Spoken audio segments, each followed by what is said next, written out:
I had another quick question. Thank you for your guidance in terms of culture.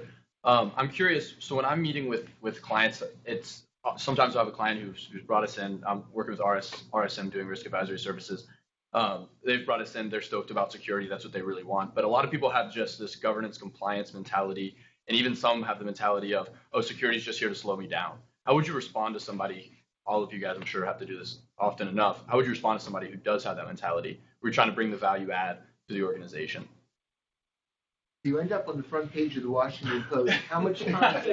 So you have the negative, but if we could view it in the positive, what would you do? You get a lot of, I don't want to be the first to adopt this, right? And so one of the folks at Red Hat is pretty famous for having said, not only are you not the first, you're dangerously close to being the last, right? And so I think, though, you start small. Don't try to do that change of the world type of activity. The same advice you gave in Solo, right?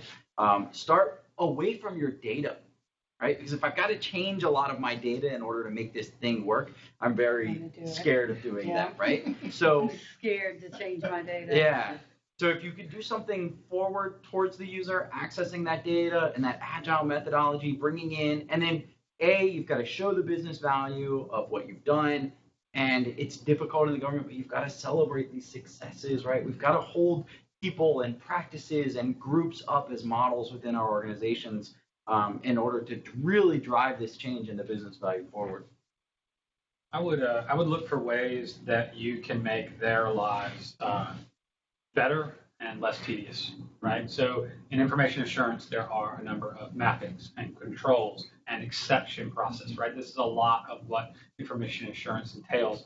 A lot of that, right, can be, right, automated, right, to where we are mapping intelligently. We are generating certain reports, allowing them, right, to focus more on actual risk assessment, right, on exploratory risk assessment, looking at convergence of risk, as opposed to focusing so much on paperwork. So that's what my advice would be, to look for ways in which you can kind of improve that job, right, and take some of the tedium out, bring in, automation where it makes sense, and allow them to, have a little bit more creativity in.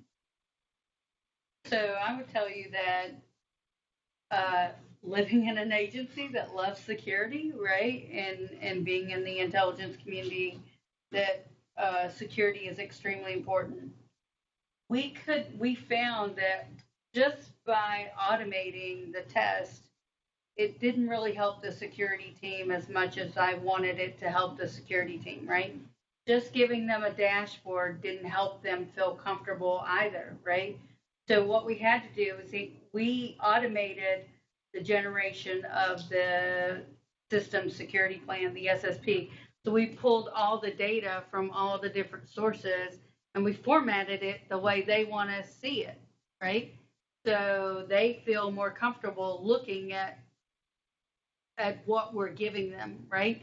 Because it was really hard, and plus it takes a lot of time to write an SSP. Mm-hmm. But if you can take all of the data that you have and you can put it into a logical sequence so that you're proving that these things exist, then it's really easy. So we're automating the SSP.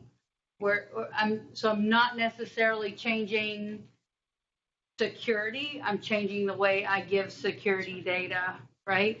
So I'm automating things on my end to make it easier for me to get to them. Eventually, they're going to see that, hey, this automation stuff is good, right?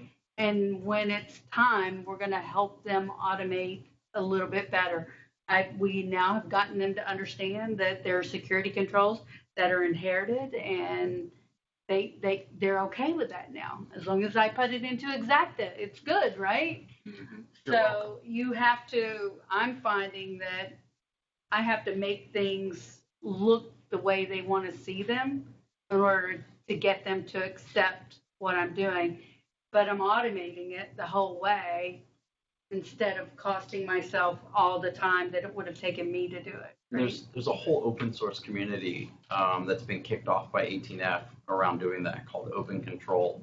And it's really about, how do I go from sort of script or security control documentation, like 853, this is the control, that distills down to the DoD stick. How do I implement the STIG? We do that in the open SCAP community, right? So we have SCAP content that DISA recognizes as applicable, and we are able to do our lockdown of our hosts. We're also available to do our evaluation of our lockdown of our hosts. But how do I go from that to a literally document that I can hand someone to sign? Exactly. And that's what open control is really all about. And the 18F folks hated that process. They thought it was deplorable and a waste of their time, so they automated it. And then they created a community around it. And so we've contributed a ton of code to that. And we think really, when we get to the idea of like continuous ATO or 0-day ATO, that's a big part of how you achieve that. And I think we need to see that continuous ATO added to that DevOps process. I think that would be the perfect addition in the U.S. government. You So should with avoid 0-day. Wrong phrase. Well, Jason has coined ATO in a day. 0-day. I'm sorry, maybe It's that's yours. my fault. It's Dr. We do Lasky, Sheila, Adam, Jimmy, thank you very much for spending some time with us today talking about this very important topic. We appreciate it. I'd like to turn it over to John Farrell to wrap up with OSSI and where we're going.